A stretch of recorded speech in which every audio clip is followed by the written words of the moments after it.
Welcome to Whispers in the Dark. Subscribe to the channel, like the video, leave a comment, and check out the amazing products in the description. Now enjoy the story. I never thought I'd be here, telling this story. I've always considered myself a rational person, a skeptic even.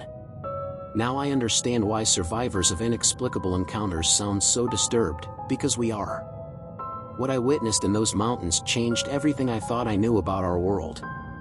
Maybe sharing this will serve as a warning for anyone thinking of venturing into the areas around Mount St. Helens, especially alone, like I did. I work as a freelance photographer for nature magazines, and have for almost 10 years. I've always been passionate about the solitude of the less traveled trails, those untouched corners where most tourists never set foot.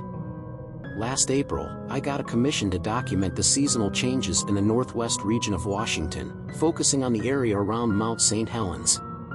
It was a perfect job, 2 weeks alone in nature, capturing images of one of North America's most famous volcanoes.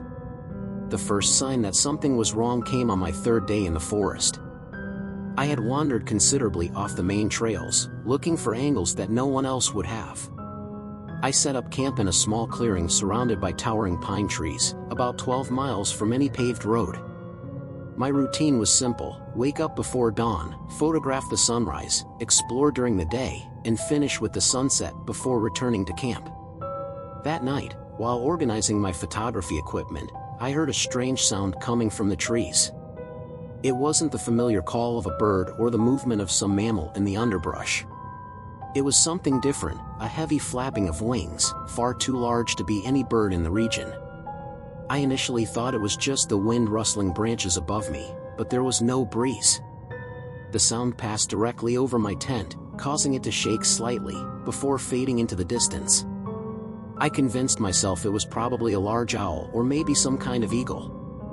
Washington has several birds of prey, after all. But that sound, it didn't sound natural. There was something about it that triggered a primal fear in me, something I couldn't explain. Still, I ignored my gut feeling and went to sleep. I was woken up in the middle of the night by something heavy landing near my campsite. The impact was strong enough to make my water bottle topple over next to me. I lay motionless, fully awake in seconds, my heart pounding. I heard footsteps, not animal paws, but something bipedal, heavy, shuffling around my tent.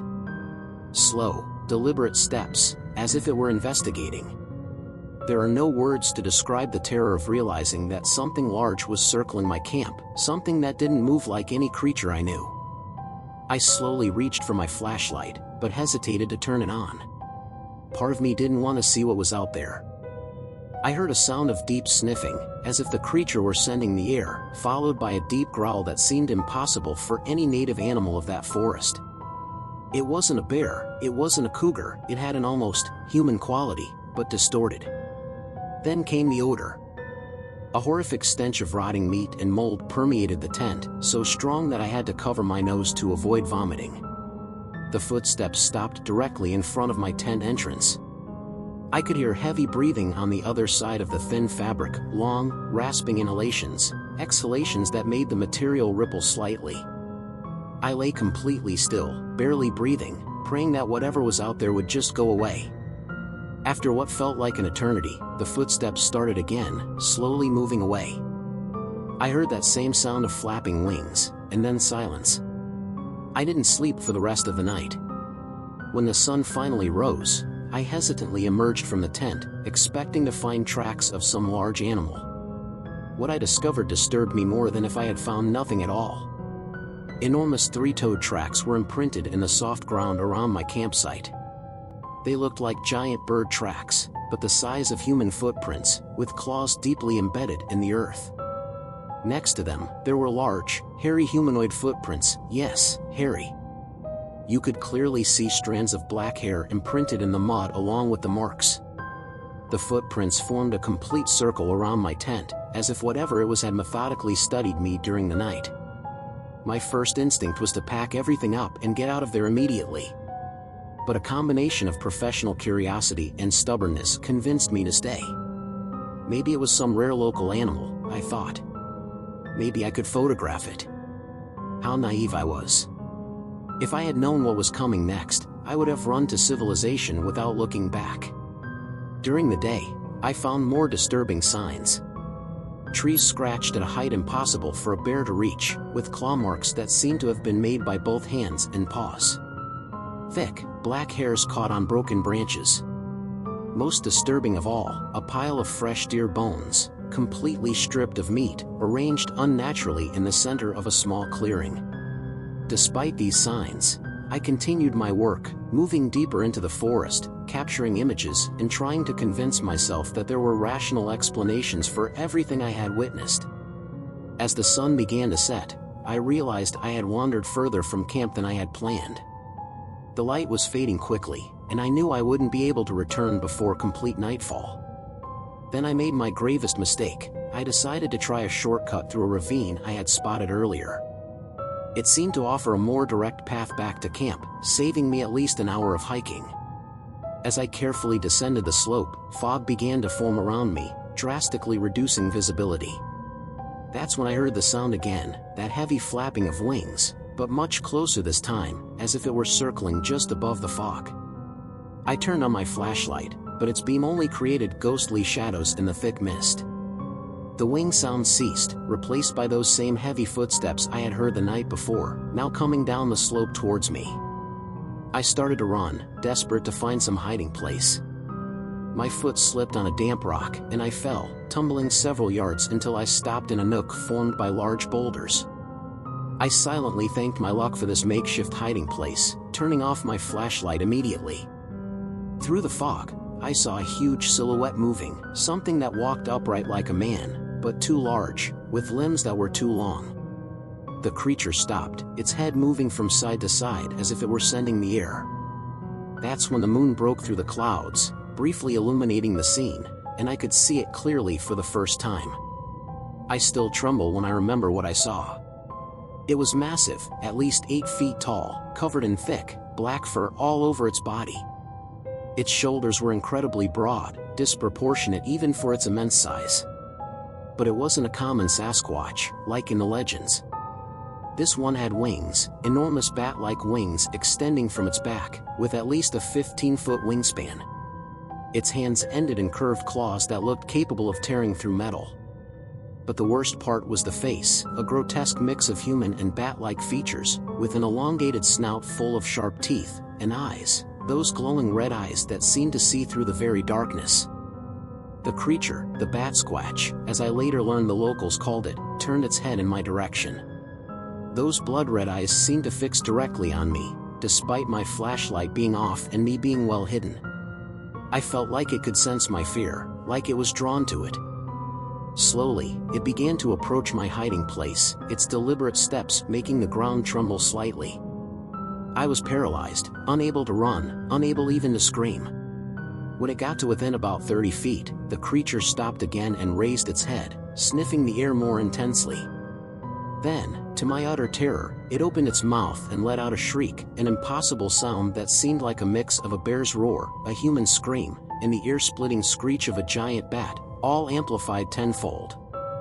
The force of that sound hit me like a physical wave, reverberating inside my chest. Instinctively, I covered my ears, dropping my flashlight.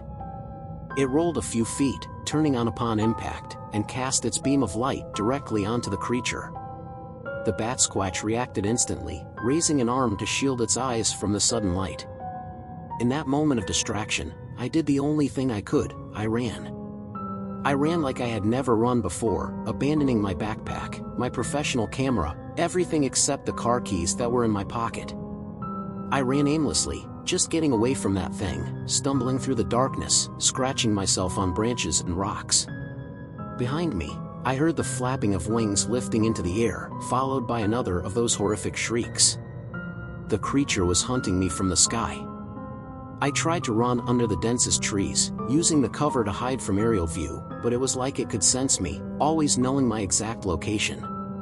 Eventually, I reached a small natural cave formed by a rock slide. It was tight, but I managed to squeeze inside, crawling as deep as I could. Outside, I heard the creature land heavily. Its footsteps approached the cave entrance, and then it stopped. I could hear its heavy breathing, feel its putrid stench invading my hiding place. It let out a low, almost thoughtful growl, as if it knew exactly where I was, but was considering whether it was worth trying to reach me in the cramped space. I lay there, motionless, for hours.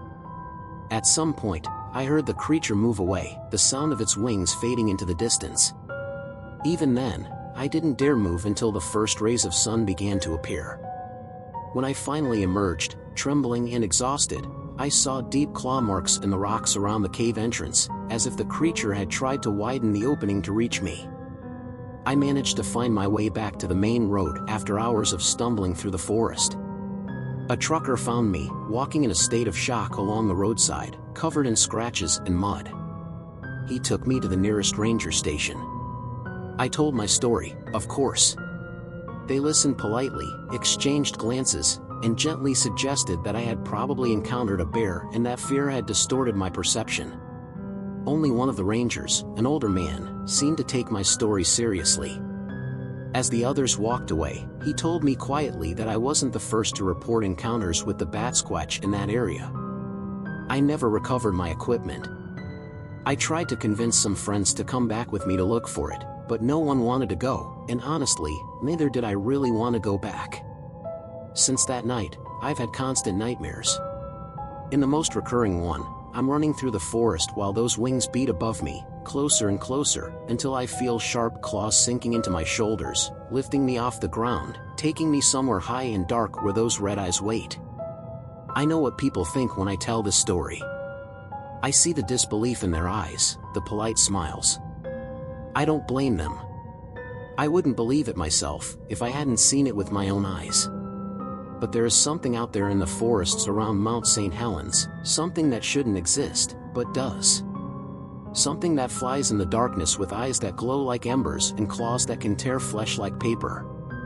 If you plan to camp in that region, especially in the more remote areas, think twice. And if you do decide to go, never, under any circumstances, remain outside of your tent after sunset. Pay attention to the sound of wings flapping above the trees. And if you smell that scent, that stench of rotting meat and damp mold, run. Run as fast as you can to the narrowest place you can find, where large wings can't reach you. They say there are corners of the world where the line between the known and the unknown becomes thin. Mount St. Helens is one of those places. That volcano holds secrets older and more terrifying than any of us can imagine. As I write this, I look out the window of my city apartment and give thanks for the streetlights, for the constant noise of civilization. Because I know what lurks in the deepest shadows of the wilderness. And I know that those red eyes, somewhere on that mountain, are still looking for me. We've reached the end of our story. What did you think? Leave a comment and share your thoughts. Don't forget to follow the channel, like the video, and check out the amazing products in the description. And don't miss the next video, you're going to love it.